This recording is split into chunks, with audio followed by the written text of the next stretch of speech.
Hello guys, welcome back to PKR trading channel. Guys, जब मैं एक बिगिनर ट्रेडर था तो मैं देखता था कि मार्केट जब भी अपने किसी सपोर्ट या रेजिस्टेंस लेवल को ब्रेक करता था तो मैं वहां पे तुरंत ब्रेकआउट को देखकर ट्रेड में एंटर हो जाता था। मैं सोचता था कि मार्केट अपने रेजिस्टेंस लेवल को ब्रेक किया है, अब प्राइस अपसाइड जाएगा। जब मैं ट्रेड ले लेता था तो प्राइस थोड़ा सा मेरे ट्रेड की डायरेक्शन में जाता था और उसके बाद प्राइस रिवर्स हो जाता था और मेरे स्टॉप लॉस को हिट कर देता था और मुझे लॉस के साथ ट्रेड को एग्जिट करना पड़ता था। और कई बार गाइस ऐसा होता था कि जब मार्केट अपने किसी सपोर्ट या रेजिस्टेंस लेवल को ब्रेक करता था तो मैं वहां पे फेक ब्रेकआउट समझकर ट्रेड नहीं लेता था, तो उस बार प्राइस बड़ा मोमेंटम कर जाता था और मुझसे वो ट्रेड मिस हो जाता था और मुझे रिग्रेट होने लगता था। जब मैंने इस पर काफी टाइम देना शुरू किया और काफी रिसर्च किया कि कोई भी ब्रेकआउट या ब्रेकडाउन फेल क्यों होता है, तो मैंने काफी सारे की पॉइंट्स को पाया जिसकी वजह से ब्रेकआउट या फिर ब्रेकडाउन फेल हो जाते हैं।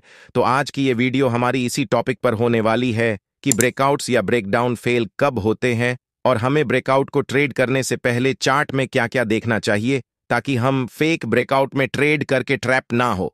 गाइस, इस वीडियो में मैं आपको ब्रेकआउट फेल होने के 5 मेन रीजंस और ब्रेकआउट को ट्रेड करने के 3 सेटअप भी बताने वाला हूं, तो आपको वीडियो को बहुत ही ध्यान से समझते हुए एंड तक देखना है और वीडियो को बिल्कुल भी स्किप नहीं करना है, क्योंकि जिस तरह से मैं आप लोगों को इस वीडियो में समझाने जा रहा हूं, मैं गारंटी देता हूं कि आपको इस तरह से पेड कोर्सेज में भी नहीं सिखाया जाएगा। तो आप वीडियो को एंड तक देखिए, आप बहुत कुछ सीख कर जाएंगे। गाइज, ये वीडियो हमारी फेक ब्रेकआउट की पार्ट 1 वीडियो होने वाली है। अगर आप लोग इस वीडियो पर 500 लाइक्स कंप्लीट कर देंगे और कमेंट सेक्शन में पार्ट 2 लिखेंगे तो मैं फेक ब्रेकआउट का पार्ट 2 वीडियो भी बना दूंगा, जिसमें हम फेक ब्रेकआउट को ट्रेड करने के और भी काफी सारे पॉइंट्स को डिस्कस करेंगे। तो चलिए वीडियो को शुरू करते हैं। आप वीडियो को लाइक कर लीजिए और अगर आप चैनल पर फर्स्ट टाइम विजिट किए हुए हैं तो चैनल को भी सब्सक्राइब कर लीजिए।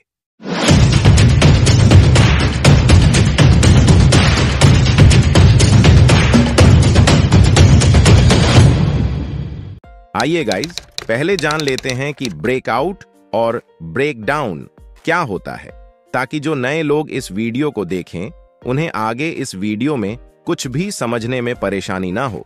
गाइज, जब हम चार्ट पर देखते हैं, जब प्राइस अपने किसी स्पेसिफिक लेवल यानी किसी रेसिस्टेंस लेवल को ब्रेक कर देता है तो उसे हम ब्रेकआउट कहते हैं।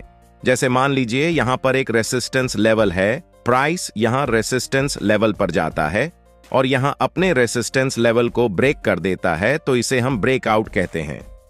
और इसी तरह से जब प्राइस अपने किसी स्पेसिफिक सपोर्ट लेवल को ब्रेक कर देता है तो उसे हम ब्रेकडाउन कहते हैं। जैसे मान लीजिए यहां पर एक सपोर्ट लेवल है, प्राइस अगर इस सपोर्ट लेवल पर जाता है और इस सपोर्ट लेवल को ब्रेक कर देता है तो इसे हम ब्रेकडाउन कहते हैं। गाइज, जब कीमत अपने किसी रेसिस्टेंस लेवल को ब्रेकआउट देता है तो यहां पर लाखों रिटेल ट्रेडर्स बाइंग करना शुरू कर देते हैं, क्योंकि उन्हें यही सिखाया गया है कि जब प्राइस अपने किसी रेसिस्टेंस लेवल को ब्रेक करता है तो कीमत ऊपर जाता है। जब यहां पर ब्रेकआउट को देखकर लाखों रिटेल ट्रेडर्स बाइंग कर लेते हैं तो प्राइस यहां से थोड़ा सा ऊपर जाता है और उसके बाद प्राइस रिवर्स होकर नीचे आ जाता है और यहां पर जितने भी लोग ब्रेकआउट को देखकर बाइंग किए हुए होते हैं उनका स्टॉप लॉस हिट हो जाता है और ये लोग ट्रैप्ड हो जाते हैं। इसी तरह से गाइज, जब प्राइस अपने किसी सपोर्ट लेवल को ब्रेक डाउन करता है तो यहां पर भी लाखों रिटेल ट्रेडर्स सेलिंग करना शुरू कर देते हैं, क्योंकि उन्हें यही बताया गया है कि जब प्राइस अपने सपोर्ट लेवल को ब्रेक डाउन करता है तो प्राइस वहां से नीचे जाता है। जब यहां पर ब्रेक डाउन पर बहुत सारे रिटेल ट्रेडर्स सेलिंग कर देते हैं तो प्राइस थोड़ा सा नीचे जाता है और उसके बाद प्राइस रिवर्स होकर ऊपर चला जाता है। और यहां पर जितने भी रिटेल ट्रेडर्स ब्रेक डाउन पर सेल साइड ट्रेड लिए हुए होते हैं उन सभी का स्टॉप लॉस हिट हो जाता है। गाइज, ऐसा पहले होता था कि जब कीमत अपने रेसिस्टेंस लेवल को ब्रेक करता था तो प्राइस ऊपर चला जाता था और जब प्राइस अपने सपोर्ट लेवल को ब्रेक करता था तो प्राइस वहां से नीचे चला जाता था। लेकिन अब मार्केट में काफी चेंजेस आ गया है और मार्केट अब बहुत ज्यादा स्मार्ट हो गया है। आज के टाइम में मार्केट हमेशा स्टॉप लॉस के पीछे ही भागता है। आज के समय में अगर मार्केट में हमें ब्रेकआउट या ब्रेक डाउन देखने को मिलते हैं तो वो ब्रेकआउट या ब्रेक डाउन 90% टाइम फेल हो जाते हैं। चलिए जानते हैं कि ये ब्रेकआउट या ब्रेक डाउन फेल क्यों होते हैं और आप कैसे पता कर सकते हैं कि ब्रेकआउट फेल होने वाला है। ब्रेकआउट या ब्रेक डाउन फेल होने का फर्स्ट रीजन जो है वो है एनी सपोर्ट और रेजिस्टेंस लेवल नियर ब्रेकआउट और ब्रेक डाउन। इसमें आपको देखना है कि अगर आपको चार्ट में कहीं पर ब्रेकआउट या ब्रेक डाउन देखने को मिले और उस ब्रेकआउट या ब्रेक डाउन के पास में भी कोई सपोर्ट या रेजिस्टेंस लेवल हो तो वहां पर आपको ट्रेड को प्लान नहीं करना है, क्योंकि ऐसे ब्रेकआउट के फेल होने के चांस बहुत अधिक रहते हैं। क्योंकि जैसे मान लीजिए यहां पर प्राइस कुछ इस तरह से मूव करता हुआ डाउनसाइड आया है। अब हमें यहां पर 2 रेजिस्टेंस लेवल दिख रहे हैं। हम यहां पर दोनों रेजिस्टेंस लेवल पर एक जोन ड्रा कर रहे हैं। जब प्राइस यहां डाउनसाइड आया है तो प्राइस इस पॉइंट से रिवर्स होकर फिर से अपसाइड जा रहा है। जब प्राइस यहां इस पहले वाले रेजिस्टेंस पर जाता है तो जैसे कि आपको पता होगा कि जो रेजिस्टेंस लेवल होता है वहां पर बहुत सारे सेलर्स एक्टिव होते हैं। तो ये दोनों जो रेजिस्टेंस हैं यहां पर भी दोनों रेजिस्टेंस लेवल पर बहुत सारे सेलर्स एक्टिव होंगे। जब प्राइस यहां इस पहले वाले रेजिस्टेंस लेवल पर पहुंचता है तो इस रेजिस्टेंस लेवल पर जो सेलर्स एक्टिव होते हैं वो लोग यहां पे सेल करने लगते हैं, लेकिन ये सेलर्स प्राइस को नीचे नहीं ले जा पाते हैं और यहां पे ब्रेकआउट हो जाता है। सेलर्स यहां से प्राइस को अपसाइड इसलिए नहीं ले जा पाते हैं क्योंकि यहां पे 2 रेजिस्टेंस स्तर हैं। बहुत से सेलर्स इस पहले वाले रेजिस्टेंस पर वेट कर रहे होंगे और बहुत से सेलर्स यहां दूसरे वाले रेजिस्टेंस पर वेट कर रहे होंगे कि प्राइस इस लेवल तक आए तो वो यहां सेल करे। जब प्राइस यहां इस पहले वाले रेजिस्टेंस लेवल पर आता है तो जो सेलर्स यहां पे एक्टिव होते हैं वो लोग यहां पे सेल करने लगते हैं, लेकिन इस रेजिस्टेंस स्तर पर बहुत ज्यादा सेलिंग करने के बाद प्राइस यहां से रिवर्स नहीं होता है। बायर्स यहां पर अभी मजबूत होते हैं, इसलिए इस पहले वाले रेजिस्टेंस स्तर का ब्रेकआउट हो जाता है। अब जैसे ही यहां पर इस पहले वाले रेजिस्टेंस स्तर का ब्रेकआउट होता है यहां पर लाखों रिटेलर्स आकर खरीदारी करने लगते हैं, क्योंकि उन्हें यही पता होता है कि जब ब्रेकआउट होता है तो प्राइस वहां से अपसाइड जाता है। जब यहां पर बहुत सारे बायर्स बाइंग कर लेते हैं तो प्राइस यहां पर थोड़ा सा ऊपर जाता है और प्राइस जैसे ही इस दूसरे वाले रेजिस्टेंस स्तर पर पहुंचता है तो इस रेजिस्टेंस लेवल पर जो सेलर्स वेट कर रहे होते हैं वो लोग सेल करना शुरू कर देते हैं। जब यहां पर प्राइस में सप्लाई बढ़ने लगती है, क्योंकि यहां पर सेलर्स की संख्या बायर्स के मुकाबले ज्यादा हो जाती है, क्योंकि यहां पर 2-2 रेजिस्टेंस लेवल के सेलर्स की सेलिंग देखने को मिल रही है। जब यहां पर 2-2 रेजिस्टेंस लेवल के सेलर्स सेलिंग करने लगते हैं, सेलर्स स्ट्रांग होने लगते हैं और बायर्स वीक होने लगते हैं और प्राइस में सप्लाई बढ़ने लगती है, जिसकी वजह से प्राइस यहां से रिवर्स हो जाता है और यह ब्रेकआउट फेल हो जाता है। ब्रेकआउट को देखकर जितने भी बायर्स बाइंग किए हुए होते हैं उन सभी के स्टॉप लॉस हिट हो जाते हैं और ये लोग यहां ट्रैप्ड हो जाते हैं।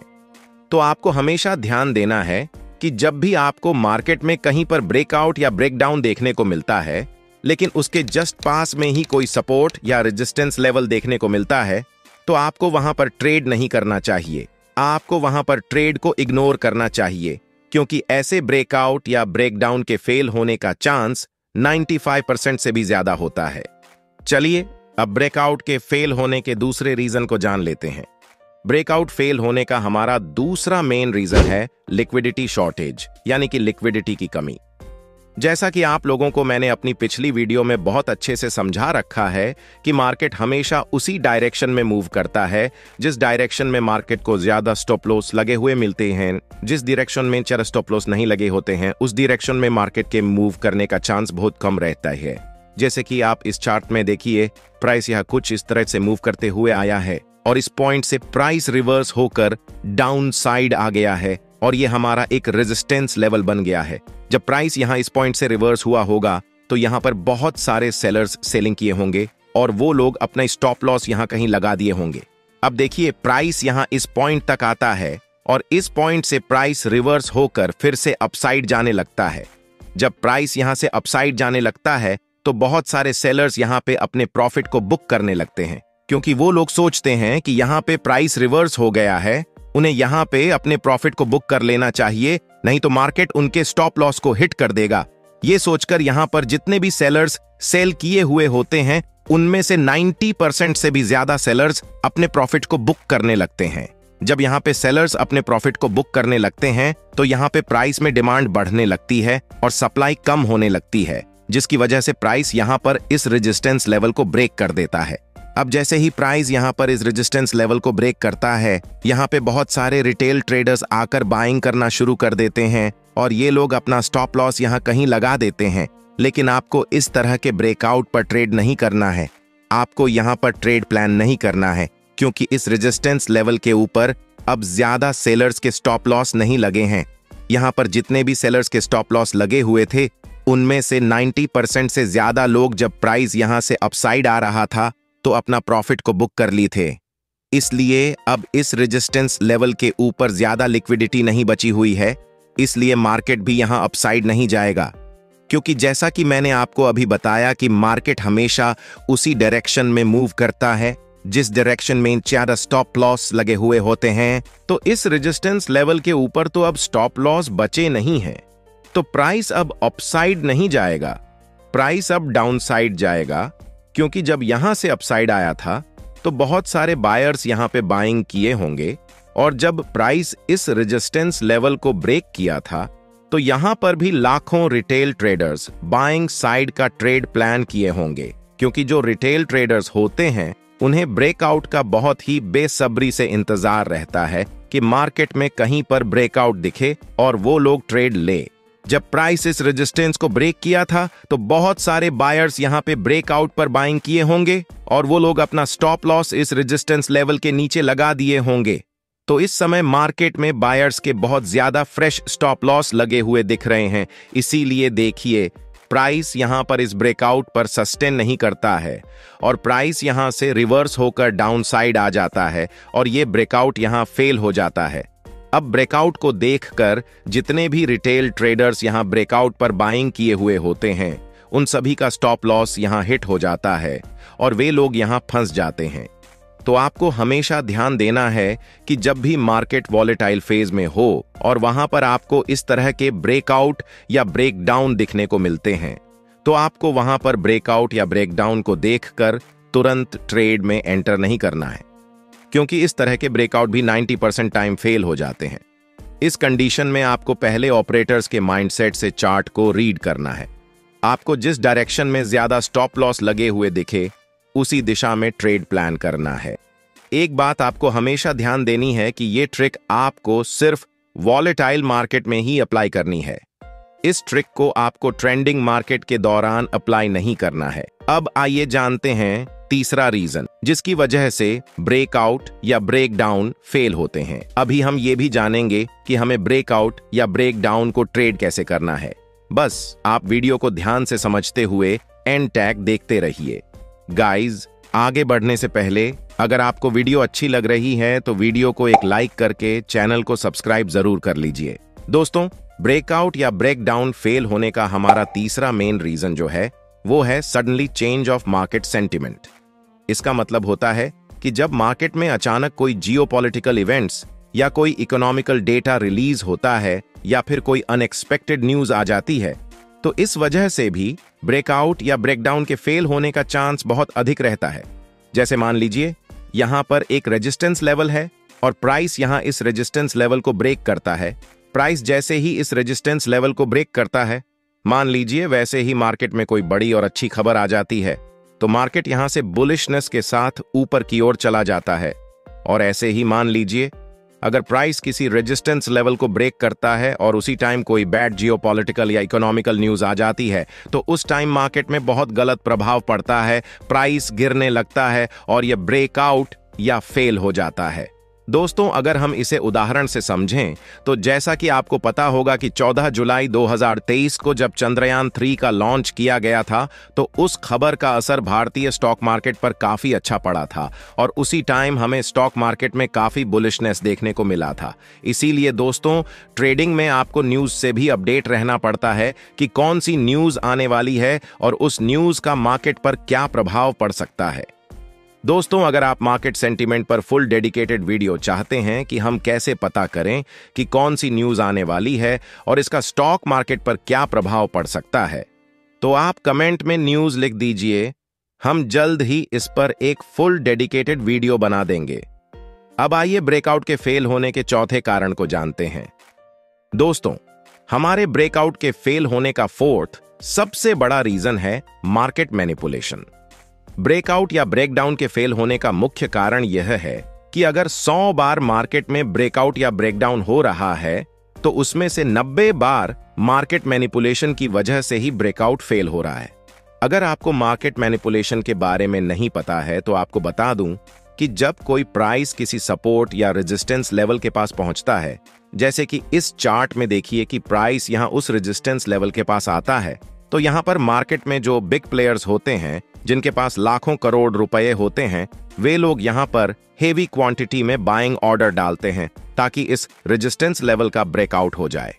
उसके बाद जैसे ही प्राइस इस रेजिस्टेंस लेवल को ब्रेकआउट करता है, यहां पर बहुत सारे रिटेलर्स बाइंग करना शुरू कर देते हैं और वे लोग अपना स्टॉप लॉस यहां कहीं लगा देते हैं। जब यहां पर बहुत सारे रिटेलर्स बाइंग कर लेते हैं और इस रेजिस्टेंस लेवल के नीचे बहुत ज्यादा लिक्विडिटी क्रिएट हो जाती है, तो ऑन प्रेटर्स प्राइस में एक साथ हेवी क्वांटिटी में सेलिंग के ऑर्डर्स डालते हैं, जिसकी वजह से प्राइस यहां से डाउन साइड चला जाता है और यहां पर जितने भी रिटेलर्स ब्रेकआउट पर बाइंग किए हुए होते हैं वो सभी ट्रैप्ड हो जाते हैं। इसी प्रोसेस को हम मार्केट मैनिपुलेशन कहते हैं, क्योंकि पहले ऑन प्रेटर्स ट्रेड की अवसर को बनाते हैं। जब उस अवसर को देखकर लाखों रिटेलर्स एंट्री बना लेते हैं तो ऑन प्रेटर्स प्राइस को रिटेलर्स के विपरीत ला देते हैं और रिटेलर्स ट्रैप्ड हो जाते हैं। मार्केट मैनिपुलेशन को आइडेंटिफाई करने के लिए आप इस चैनल पर ये दोनों वीडियो देख सकते हैं, क्योंकि इन वीडियो में मैंने मार्केट मैनिपुलेशन को आइडेंटिफाई करने के कई पॉइंट्स पर डिस्कस किया है। अगर आपको मार्केट मैनिपुलेशन पर एक फुल डेडिकेटेड वीडियो चाहिए तो आप कमेंट करके जरूर बताएं, मैं इस पर एक फुल डेडिकेटेड वीडियो बना दूंगा। अब आइए हम उन दो सेटअप्स को जानते हैं जिसका उपयोग करके आप ब्रेकआउट या ब्रेकडाउन को ट्रेड कर सकते हैं। ब्रेकआउट या ब्रेकडाउन को ट्रेड करने के लिए पहली चीज जो आपको देखना है वो है ब्रेकआउट और ब्रेकडाउन आफ्टर रिटेस्ट। इसमें आपको देखना होता है कि जब भी प्राइस ब्रेकआउट या ब्रेकडाउन करने से पहले एक रिटेस्ट देता है तो आप वहां पर ब्रेकआउट ट्रेड प्लान कर सकते हैं, जैसा कि आप इस चार्ट में देख सकते हैं। यह चार्ट हमारा 14 मार्च बैंक निफ्टी 5 मिनट के टाइम फ्रेम का है। यहां देखिए, यहां पे एक 47,000 का एक PSY लेवल है। गाइस, PSY लेवल जो होता है वो एक सपोर्ट और रेजिस्टेंस लेवल की तरह वर्क करता है, तो यहाँ पे ये PSY लेवल एक स्ट्रॉन्ग रेजिस्टेंस लेवल की तरह वर्क कर रहा है। अब देखिए, प्राइस यहाँ इस रेजिस्टेंस लेवल पर गया है और इस रेजिस्टेंस लेवल पर रेड कैंडल्स बनाने लगा है। अब यहाँ पे बहुत सारे रिटेल ट्रेडर्स देखे होंगे और सोचे होंगे कि प्राइस इस रेजिस्टेंस लेवल को टच करके रिवर्स हो रहा है, अब प्राइस डाउन साइड जाएगा। ये देखकर यहां पे बहुत सारे रिटेलर्स सेल साइड ट्रेड ले लेते हैं, लेकिन आपको इस कंडीशन में सेल साइड का ट्रेड प्लान नहीं करना है, क्योंकि ये एक रिटेस्ट है जो कि बायर्स के प्रॉफिट बुकिंग की वजह से देखने को मिल रहा है। यानी कि जो लोग यहां कहीं पर बाइंग किए हुए थे वो लोग इस रेजिस्टेंस लेवल पर अपने प्रॉफिट को बुक करने लगे हैं, जिसकी वजह से हमें यहाँ पे एक रिटेस्ट देखने को मिल रहा है। अगर आप यहाँ ट्रेंड को देखेंगे तो यहाँ पे मार्केट में अपर ट्रेंड चल रहा है, क्योंकि यहाँ पे आप देख सकते हैं कि प्राइस हायर हाई और हायर लो की फॉर्मेशन करते हुए अपसाइड आया है। तो हम यहाँ पे सेल साइड का ट्रेड प्लान नहीं करेंगे, क्योंकि मार्केट अभी अपर ट्रेंड के फेस में है। हमें कभी भी ट्रेंड के अगेंस्ट में ट्रेड नहीं करना चाहिए। इस कंडीशन में ट्रेड करने के लिए आपको वेट करना है। अगर कोई कैंडल बनती है और यहां इस रीटेस्ट के हाई के ऊपर क्लोजिंग कर दे तो आप वहां पे कॉल साइड का ट्रेड प्लान कर सकते हैं। तो अब आप देख सकते हैं जो ये वाली कैंडल बन रही है, ये कैंडल यहां इस रीटेस्ट के हाई के ऊपर क्लोजिंग कर दी है। आप यहां से कॉल साइड का ट्रेड प्लान कर सकते हैं। उसके बाद देखिए प्राइस यहां से अपसाइड चला गया। गाइस, इसी सेटअप को यूज करके मैंने 13 मार्च को बैंक निफ्टी में ट्रेड किया था, जिसमें मैंने काफी अच्छा प्रॉफिट बनाया था। आइए उस लाइव ट्रेड को देखते हैं। इस चार्ट में आप देख सकते हैं, ये चार्ट भी हमारा बैंक निफ्टी का है, जो कि हम 5 मिनट के टाइम फ्रेम पर देख रहे हैं। यहां देखिए प्राइस डाउन साइड आया है और इस 47,000 वाले PSY लेवल पर ग्रीन कैंडल्स बनाने लगा है। अब यहाँ पे बहुत सारे रिटेल ट्रेडर्स ग्रीन कैंडल्स देखकर बाइंग करना स्टार्ट कर दिए होंगे, लेकिन हम यहाँ पे बाइंग नहीं करेंगे क्योंकि यहाँ पे मार्केट में डाउन ट्रेंड चल रहा है। और यहाँ पे जो हमें मल्टीपल ग्रीन कैंडल्स दिखने को मिल रही है, ये सेलर्स के प्रॉफिट के बुक करने की वजह से बन रही है। यानी कि जो सेलर्स यहाँ कहीं पर सेलिंग किए हुए थे, वो लोग यहाँ इस सपोर्ट लेवल पर अपने प्रॉफिट को बुक करने लगे हैं, जिसकी वजह से हमें यहाँ पे ग्रीन कैंडल्स बनती हुई दिख रही हैं।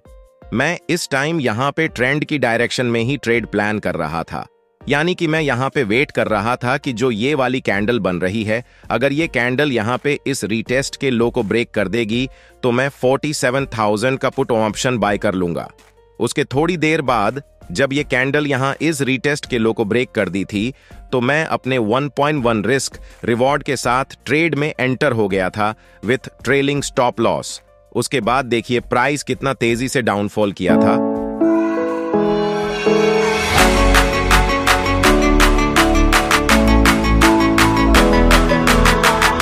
गाइज, इस तरह से आपको भी प्रॉपर लॉजिक के साथ ही ट्रेड करना है।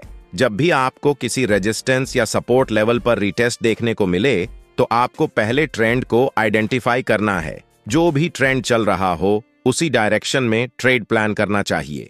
अगर आप इस तरीके से चार्ट को समझते हुए ट्रेड करेंगे, तो आपके विनिंग के चांस काफी अधिक रहेगा। अब आइए ब्रेकआउट या ब्रेकडाउन को ट्रेड करने का दूसरा सेटअप जान लेते हैं। गाइज, ब्रेकआउट या ब्रेकडाउन को ट्रेड करने का हमारा दूसरा सेटअप है कंसोलिडेशन आफ्टर ब्रेकआउट और ब्रेकडाउन। इसमें आपको देखना है कि जब कभी प्राइस अपने किसी सपोर्ट या रेजिस्टेंस लेवल को ब्रेक करे और उसके बाद आपको कंसोलिडेशन दिखाई दे, तो आपको वहां पर ऑन पोजिट साइड का ट्रेड प्लान करना है। जैसे कि इस चार्ट में देखिए, ये चार्ट हमारा बैंक निफ्टी 5 मिनट के टाइम फ्रेम का है। यहां देखिए एक रेजिस्टेंस लेवल है और प्राइस इस रेजिस्टेंस लेवल पर जाता है और इस रेजिस्टेंस लेवल को ब्रेक कर देता है। अब देखिए, जब प्राइस इस रेजिस्टेंस लेवल को ब्रेक करने के बाद यहां कंसोलिडेट करने लगा है, तो यहां पे बहुत सारे रिटेलर्स ब्रेकआउट को देखकर बाइंग करने लगे होंगे। लेकिन आपको यहां पे बाइंग साइड का ट्रेड नहीं प्लान करना है, क्योंकि यह एक ट्रैप है जो कि रिटेलर्स को फंसाने के लिए बनाया गया है। यानी कि जो ओन ऑपरेटर्स हैं, वो लोग यहाँ पे ब्रेकआउट के बाद कंसोलिडेशन करवा रहे हैं ताकि यहाँ पे ज्यादा से ज्यादा रिटेलर्स आकर बाइंग करें। लेकिन आपको इस कंडीशन में बाइंग नहीं करना है, क्योंकि गाइस प्राइस यहाँ इस रेजिस्टेंस लेवल को ब्रेक किया है। अगर प्राइस को अपसाइड जाना होता तो कीमत यहाँ पे टाइम स्पेंड नहीं करता। प्राइस ब्रेकआउट करने के बाद यहाँ से जस्ट अपसाइड चला जाता, लेकिन प्राइस यहाँ पे अपसाइड नहीं जा रहा है। इसका मतलब है कि मार्केट यहाँ पे बायर्स को ट्रैप करना चाहता है। कीमत यहाँ जितने ज्यादा टाइम तक कंसोलिडेट करता है, उतने ज्यादा बायर्स यहाँ पर आकर बाइंग कर लेते हैं। जब यहाँ पे कंसोलिडेशन के दौरान बहुत सारे रिटेलर्स बाइंग कर लेते हैं और वह लोग अपना स्टॉप लॉस यहाँ इस सपोर्ट लेवल के नीचे लगा देते हैं, तो ऑन ऑपरेटर्स मार्केट को डाउनसाइड ला देते हैं और यहाँ पे ब्रेकआउट पर जितने भी रिटेलर्स बाइंग किए हुए होते हैं, वो लोग यहाँ पर ट्रैप हो जाते हैं। इस कंडीशन में आपको ट्रेड लेने के लिए वेट करना है। जब कोई कैंडल बनती है और इस सपोर्ट लेवल को डाउन साइड ब्रेक करे, तो आप यहां से पुट साइड का ट्रेड प्लान कर सकते हैं। गाइज, इसी तरह से आपको देखना है कि जब भी ब्रेकआउट या ब्रेकडाउन के बाद आपको कंसोलिडेशन दिखाई दे, तो वहां पर ऑपोजिट साइड का ही ट्रेड प्लान करना है। क्योंकि जब कीमत ब्रेकआउट या ब्रेकडाउन करने के बाद कंसोलिडेशन करती है, तो वहां पर मार्केट में ऑपरेटर्स इन्वॉल्व होते हैं जो रिटेलर्स को ट्रैप करने के लिए होते हैं। सो गाइज, ये थी हमारी ब्रेकआउट फेलियर की वीडियो। आई होप कि आपको वीडियो अच्छी लगी होगी और आपको इस वीडियो से काफी कुछ सीखने को मिला होगा। गाइज, अगर आप इस वीडियो का पार्ट 2 चाहते हैं, तो वीडियो को एक लाइक करके कमेंट में पार्ट 2 लिख दीजिए। अगर आप लोगों का इस वीडियो पर अच्छा रिस्पॉन्स मिलेगा, यानी कि अगर आप लोग इस वीडियो पर 500 लाइक्स कंप्लीट कर देंगे, तो मैं इस वीडियो का पार्ट 2 भी बना दूंगा। तो वीडियो को ज्यादा से ज्यादा शेयर करके इस वीडियो पर 500 लाइक्स कंप्लीट करिए। हम जल्द ही पार्ट 2 वीडियो भी बना देंगे। अगर आप अभी तक इस चैनल को सब्सक्राइब नहीं किए हैं, तो चैनल को भी सब्सक्राइब जरूर कर लीजिए, ताकि इस चैनल पर जो भी नई वीडियोस अपलोड हो उसकी नोटिफिकेशन मिल जाए। सो मिलते हैं इसी के साथ नेक्स्ट वीडियो में। तब तक के लिए goodbye and take care.